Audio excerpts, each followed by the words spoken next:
Hello guys, good evening. So guys, हम अपनी PT 365 environment की मैगजीन चल रही थी, तो चलिए हम इसी को कंटिन्यू करते हैं। Great one horn Reno, Indian Reno भी बोलते हैं इसे। अभी रिसेंटली क्या है, स्पेशल रीनो प्रोटेक्शन फोर्स की एक टास्क फोर्स बनाई गई है, जिसे हमने क्या किया है, अभी काजीरंगा नेशनल पार्क में डिप्लॉय किया है कि ताकि हम क्या कर सकें, जो रीनोज़ की बहुत ज़्यादा पोचिंग होती है हम उसे कॉम्बैक्ट कर सकें और जो एनिमल का बिहेवियर है हम उसे समझ सकें। ठीक है, अब क्या है, जो टास्क फोर्स है ये किसका इनिशिएटिव है? सेंट्रल स्टेट गवर्नमेंट दोनों का इनिशिएटिव है, ताकि हम क्या कर सकें, इस टाइगर रिजर्व में जो रीनो पोचिंग होती है उसे कंट्रोल कर सकें। ये जो टास्क फोर्स का जो सेटअप था, ये हमने ऑलरेडी इस प्रोसेस को 2015 में स्टार्ट कर दी थी on the recommendation of national tiger conservation authority. अब जरा हम इंडियन रीनो के बारे में पढ़ लेते हैं। देखो, जो ग्रेट वन हॉर्न रीनो भी बोलते हैं इसे, ये रीनो स्पीसीज की लार्जेस्ट स्पीसी है। मेनली तो इंडिया में पाई जाती है, बाकी इसके अलावा नेपाल, भूटान, पाकिस्तान में भी पाई जाती है। देखो गाइस, ये क्वेश्चन पूछ लेते हैं कि क्या ये स्पीसीज बिल्कुल नो ओनली इंडिया में पाई जाती है, तो आपको पता होना चाहिए नहीं, नेपाल, भूटान, पाकिस्तान में भी पाई जाती है। इंडिया में 2200 रीनोज हैं, या फिर बोल सकते हैं इंडिया में 85% पॉपुलेशन है रीनो की। रीनो जो इंडिया में वो मेनली यूपी, वेस्ट बंगाल और असम में पाए जाते हैं। और अगर वर्ल्ड वाइड फंड डाटा के अनुसार देखा जाए 2012 का, तो असम के अंदर सिर्फ 91% टोटल रीनो पॉपुलेशन है इंडिया की, जो मेनली कंसंट्रेट है किसमें? काजीरंगा नेशनल पार्क में, और कुछ हैं जो पवित्रा वाइल्ड लाइफ सेंचुरी में भी है। IUCN स्टेटस अगेन इंपॉर्टेंट हो जाता है, वल्नरेबल में आती है, जाकि वाइल्ड लाइफ प्रोटेक्शन एक्ट के अंदर ये शेड्यूल 1 के आती है। थ्रेट्स के देखो, पोचिंग होती है, हैबिटेट डिस्ट्रक्शन की वजह से, फ्लडिंग की वजह से इनकी स्पीसीज को थ्रेट है। इंडियन रीनो क्या पोस्ट किया जाता है उसकी होर्न के लिए, क्योंकि इसकी होर्न है जो बहुत अच्छी प्राइस में बिकती है। अब क्या इंडिया गवर्नमेंट ने क्या कदम लिया हुआ है इनको प्रोटेक्ट करने के लिए? इंडियन रीनो विजन 2020 लेके आया था, ये 2005 में लॉन्च किया था। इसका एफर्ट यही था कि 2020 तक हम क्या कर सकें, असम में जो है कि एक तो इनकी जो वाइल्ड पॉपुलेशन है उसे 3000 तक पहुंचा सके।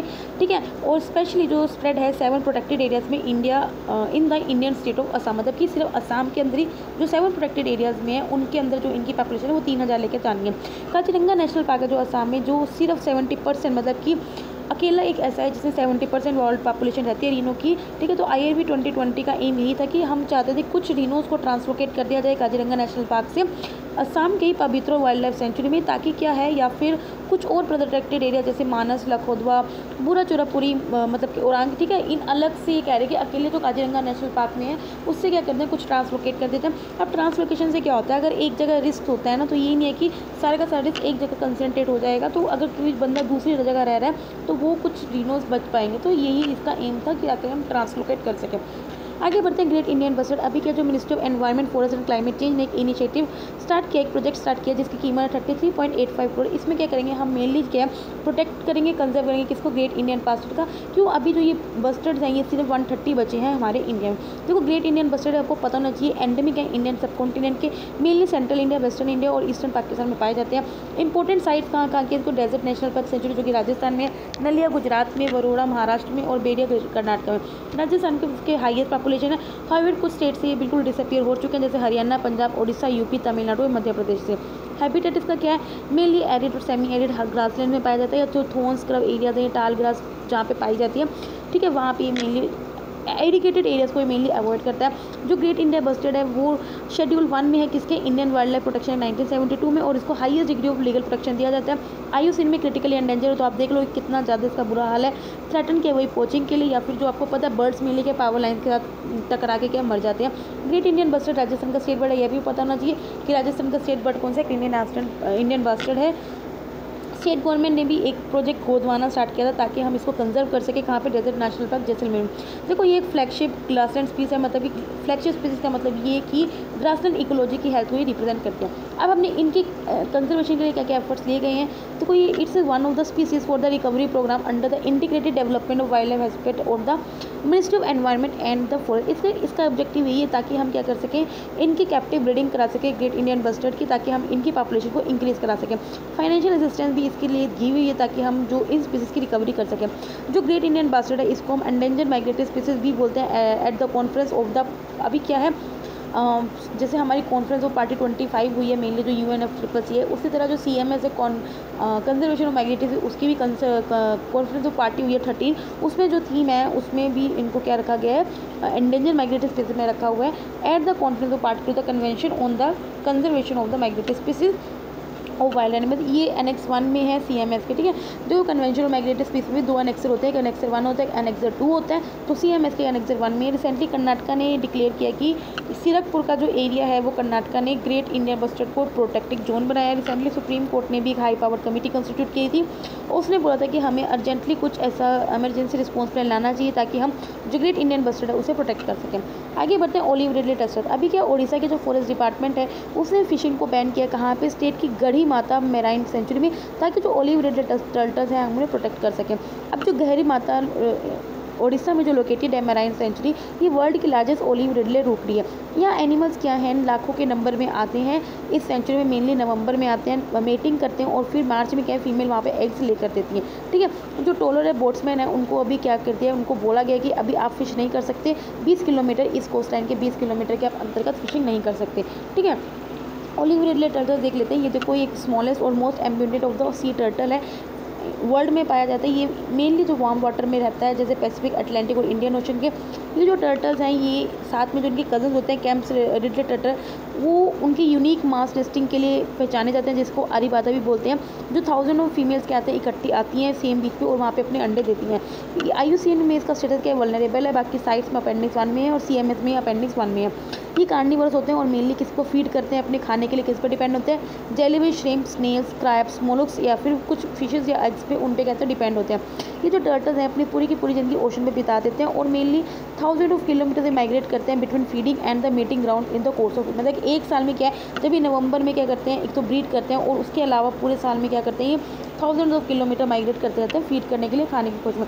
अब गवर्नमेंट ने क्या इनिशिएटिव लिया है, देखो जो कोस्ट गार्ड है उसने एक लॉन्च किया था ऑपरेशन ओलिवा, ठीक है। इसका एनुअल मिशन यही था कि किस तरह से हम क्या कर सके, उनको सेफ मतलब कि ओशन प्रोवाइड कर सके ताकि वो इजीली क्या है वहाँ पे ब्रीड कर सकें।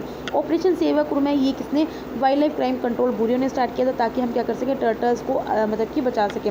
वाइल्ड लाइफ प्रोटेक्शन एक्ट ने भी क्या किया था, अभी 2006 में जब अमेंडमेंट लाया था तो उनको लीगल प्रोटेक्शन प्रोवाइड की सी टर्टल स्पीसीज को जो भी स्टेट में है। आगे बढ़ते हैं, draft visionary perspective plan to conserve bird. अभी क्या जो गवर्नमेंट ऑफ इंडिया ने एक ड्राफ्ट रखा है, that is a visionary perspective plan for the conservation of avian diversity, their ecosystem, habitats and the landscapes in the country, ठीक है। ये रखा है ड्राफ्ट। एवियन स्पीसीज आपको पता ही है, जो मेनली पंछी होते हैं उन्हीं को ही बोलते हैं। न्यूज़ में क्यों था ये, देखो विजनरी प्लान ने प्रपोज किया है 15 मेजर प्रोग्राम को, कुछ एक्टिविटीज़ को जो इंप्लीमेंट करेंगे हम 3 तरह से।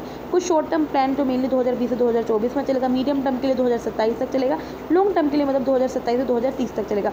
ये किसका पार्ट है, इंडिया का जो national wild life action plan है उसी का एक एडिशन है। अभी ministry of environment, forest and action climate change ने किया है एक इंडिया नेशनल एक्शन प्लान के साथ आया, किस तरह से हमको माइग्रेटरी बर्ड्स को कंजर्व कर सके, उनके हैबिटेट्स को along with the central Asia flyway. तो आप देख सकते हो बर्ड स्पीसीज इंडिया में कितने, नंबर ऑफ बर्ड स्पीसीज जो इंडिया में 1317 है। बाकी जो एंडेमिक सिर्फ जो इंडिया से ही बिलोंग करते हैं वो 72 हैं। थ्रेटन कितने हैं उसमें 100 हैं और जो एंडेंजर्ड हो गए हैं वो 20 हैं। और कुछ स्पीसीज हैं जो रेयर कैटेगरी में आते हैं वो 270 हैं, ठीक है। आप कुछ देख सकते हो, raptors, bustard, प्रेजेंटी, hornbills, crane, stock, other ये क्या है रेयर और एंडेंजर्ड और थ्रेटन स्पीसीज में आते हैं। अब क्या हाईलाइट्स हैं इस प्लान के, देखो जो बर्ड सर्वे है, जो बर्ड सर्वे हैं सिलेक्टेड लैंडस्केप में हमें उनका क्या करना है, इंपोर्टेंट लैंड बर्ड एरिया को क्या करना है, पहचानना है और उन्हें कंजर्व करना है ताकि हम वहाँ के बर्ड्स को कंजर्व कर सकें और अदर बायोडाइवर्सिटी को भी क्या कर सकें, कंजर्व कर सकें। Species recovery programme for critically endangered bird, इस प्लान में हमें क्या करना है, एक लैंडस्केप अप्रोच यूज़ करनी है ताकि हम जो उनकी डिक्लाइनिंग जो पॉपुलेशन हो रही है उन्हें हम क्या कर सकें, कंट्रोल कर सकें और जो बर्ड्स हैं उन्हें प्रोटेक्ट कर सकें अर्बन एरियाज में और उनके हैबिटेट्स को क्या करते हैं, प्रोटेक्ट कर सकें, ठीक है। कंजर्वेशन ऑफ माइग्रेटरी स्पीसीज में हमने क्या है, जो स्पीसीज स्पेसिफिक एक्शन प्लान चलाएंगे। एक हम क्या करेंगे, जो माइग्रेटरी बर्ड्स हैं उन पे क्या करेंगे, एक नेशनल डाटाबेस बनाएंगे उनके हैबिटेट पे और फिर हम देखेंगे कि क्या क्या उन्हें थ्रेट है, उस हिसाब से उनके क्या हैबिटेट को थ्रेट है उसके हिसाब से क्या करेंगे, काम करेंगे। इंप्लीमेंटिंग जैसे देखो ये मेनली कौन इंप्लीमेंट करेगा, डिफरेंट मिनिस्ट्रीज है जो इन्हें इंप्लीमेंट करेगी। साथ में जो Salim Ali centre for ornithology and natural history है इसके साथ मिलकर क्या करेंगे, इंप्लीमेंट करेंगे। बाकी जो नोडल जो इंस्टीट्यूशन है वो मिनिस्ट्री ऑफ एनवायरनमेंट ही होगा। अब जब हम देख लेते हैं जो इंपॉर्टेंट बर्ड एरिया क्या होता है, देखो इंपॉर्टेंट बर्ड या जो बायोडाइवर्सिटी एरिया होता है वो कौन आइडेंटिफाई करता है, हम इंटरनेशनली जो एग्रीड करते हैं कुछ क्राइटेरिया पे उस हिसाब से क्या करते हैं, हम सेट करते हैं कि हाँ ये इंटरनेशनल बर्ड एरिया है, ठीक है। और ये ग्लोबली इंपॉर्टेंट है कि किस तरह से हम जो बर्ड पॉपुलेशन है उसे कंजर्व कर सकें। ये जो important bird area mainly develop किया, जो आइडेंटिफाई करता है कौन करता है, वो बर्ड लाइफ इंटरनेशनल करता है। करंटली इंडिया वर्ल्ड वाइड कितने हैं, 12,000 ऐसे इंपॉर्टेंट बर्ड एरिया। अब जब हम ये देख लेते हैं Salim Ali centre for ornithology natural history, जैसे थोड़ा इंपॉर्टेंट हो जाता है, आपको पता होना चाहिए कि ये क्या है, एक तो सेंटर ऑफ एक्सीलेंस है किसका, मिनिस्ट्री ऑफ एनवायरनमेंट को, सोसाइटी है, तो कोई आपको पता होना चाहिए, ना कोई स्टैट्यूटरी बॉडी है, ना कोई ऑर्गेनाइजेशन है, आपको पता होना चाहिए सोसाइटी है किसके अंडर है ये। एंड जो यूनियन जो एनवायरनमेंट मिनिस्ट्री है वो इसके प्रेसिडेंट होते हैं। सेकंड का मिशन ये है कि किस तरह से हम जो इंडिया की बायोडाइवर्सिटी को कंजर्व कर सकें और सस्टेनेबली यूज़ कर सकें through research, education and peoples participation with birds at the centre. जो इसका सेंटर है वो कहाँ कोयम्बटूर सिटी में लोकेट है, कहाँ पे, तमिलनाडु में। ठीक है, आगे बढ़ते हैं migratory bird dying in the Sambhar lake. ठीक है, अभी क्या है, जो थाउजेंड्स ऑफ जो माइग्रेटरी बर्ड्स थे जो सांबर लेक में माइग्रेट हुए थे वो राजस्थान में वो मर गए हैं। किससे? एक बैक्टीरिया डिजीज है, that is the avian botulism. इस डिजीज से मर गए हैं। अब देखते हैं एवियन बोटुलिज्म क्या है। ये बैक्टीरिया से होता है। कौन सा बैक्टीरिया? Clostridium botulism. इसे करता है बर्ड्स के नर्वस सिस्टम को अफेक्ट करता है, जिस वजह से ये पैरालाइज करते थे उनकी लेग्स को, उनकी विंग्स को, उनकी नेक को। ठीक है, ये क्यों होता है कि जो बायोलॉजिकल ऑक्सीजन डिमांड होती है जब सांबर लेक में जब वो परमिसिबल लिमिट से ज़्यादा हो गई तो वहाँ पे क्या हुआ, इस बैक्टीरिया ने जन्म ले लिया।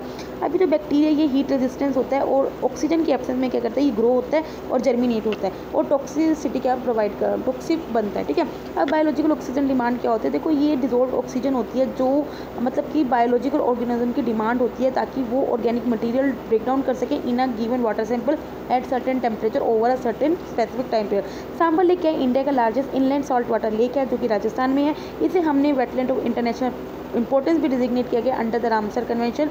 साइट इसलिए इंपॉर्टेंट होती है for a variety of wintering water birds including the large number of lesser and greater flamingos.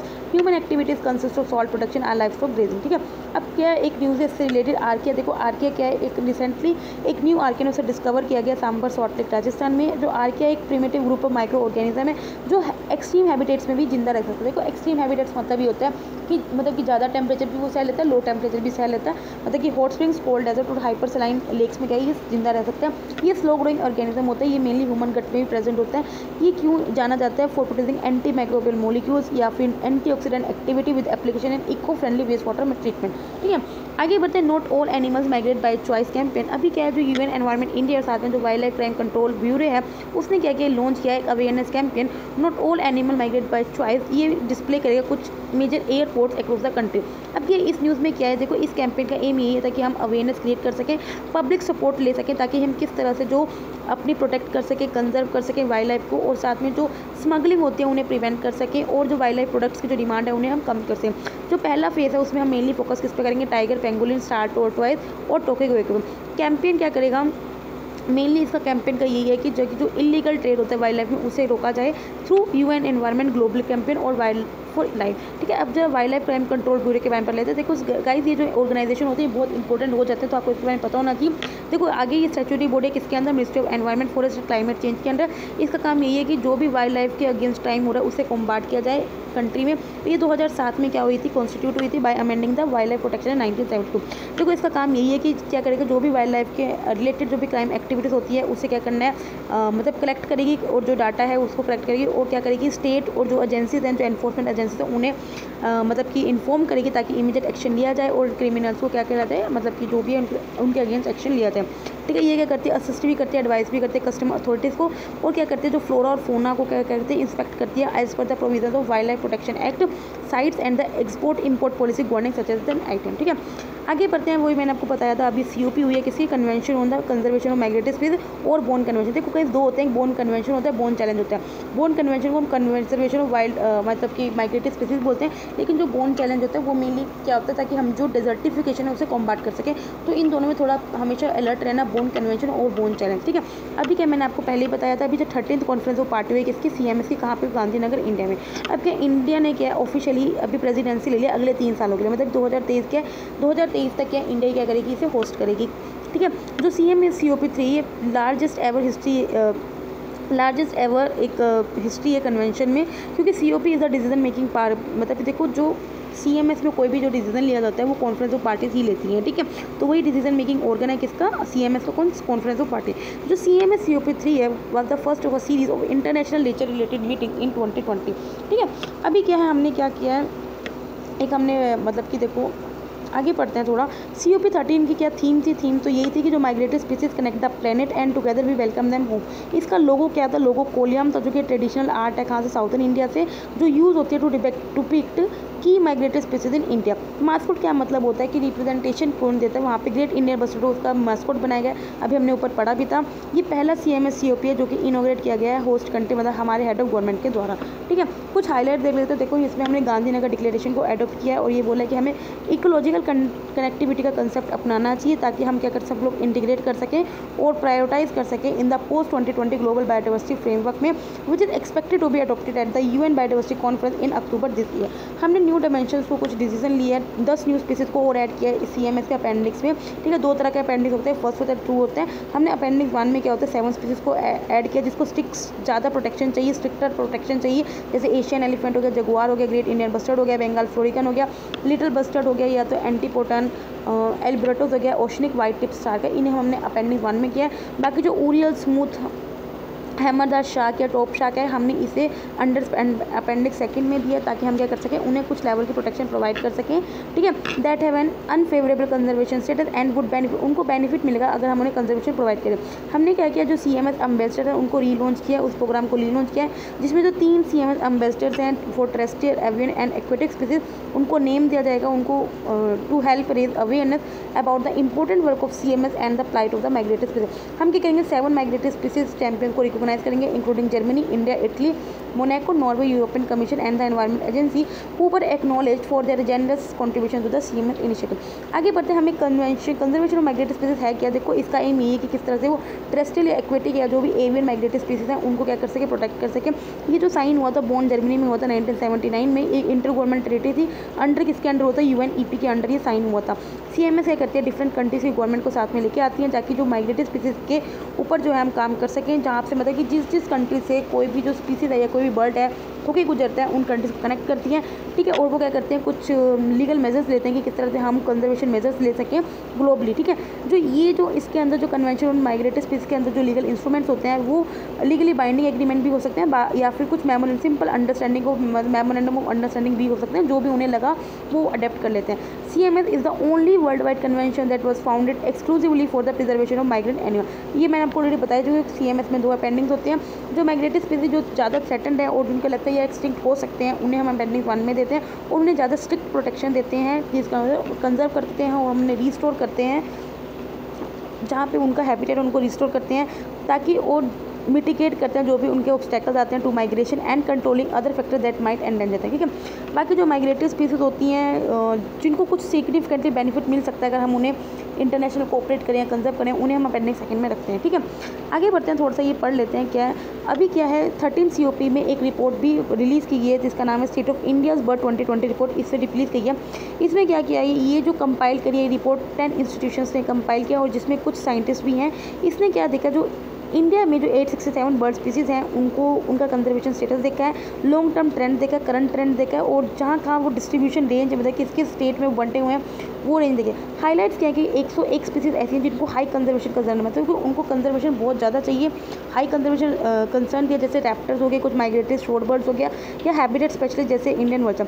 जो इंडियन वल्चर है वो उनकी जो पॉपुलेशन है बहुत ज़्यादा डिक्लाइन हो रही है 1990 से और ऑलमोस्ट ये क्या है क्योंकि एक ड्रग है डाइक्लोफेनेक उसकी यूज़ में क्या है इसका इंडियन वल्चर का यूज़ होता है। कुछ 4 स्पीसीज ऑफ बस्टर्ड जैसे हम पढ़ चुके हैं, great Indian bustard, MacQueen bustard, lesser florican, Bengal florican, ये भी डिक्लाइन है क्योंकि इनका हिस्टोरिकल हंटिंग हो रही है, वाइड स्प्रेड इनका हैबिटेट लॉस हो रहा है। ठीक है, या फिर इनकी स्लो ग्रोथ है या इनकी जो रिप्रोडक्शन है वो उनका रेट कम है। 319 स्पीसीज हैं जिसको हमने मॉडरेट कंजर्वेशन कंसर्न कैटेगरी में रखा है। 442 स्पीसीज ऐसे जिन्हें हमने लो कंजर्वेशन कंसर्न कैटेगरी में रखा है। जो नंबर ऑफ बर्ड्स हैं वेस्टर्न घाट्स में वो डिक्लाइन हुए कितने, वो भी 75% उनकी पॉपुलेशन डिक्लाइन हुए कब से 2000 से। ठीक है, डिक्लाइन का क्या रोल होता है देखो आपको पता ही, रीजन एक तो हैबिटेट लॉस है, ह्यूमन एक्टिविटी की वजह से या फिर टॉक्सिन केमिकल्स बहुत ज़्यादा अवेलेबल है, कुछ पेस्टिसाइड की वजह से या हंटिंग और ट्रैपिंग की वजह से। 126 स्पीसीज हैं जिसमें पी फाउल है, पीकॉक जैसे हाउस स्पैरो, एशियन कोयल, उनकी जो पॉपुलेशन है वो इंक्रीज हुई है due to their ability to survive in the human habitat. So आज के लिए इतना रखते हैं, कल से हम प्रोटेक्टेड एरिया से स्टार्ट करेंगे, तब तक के लिए बाय बाय, टाटा।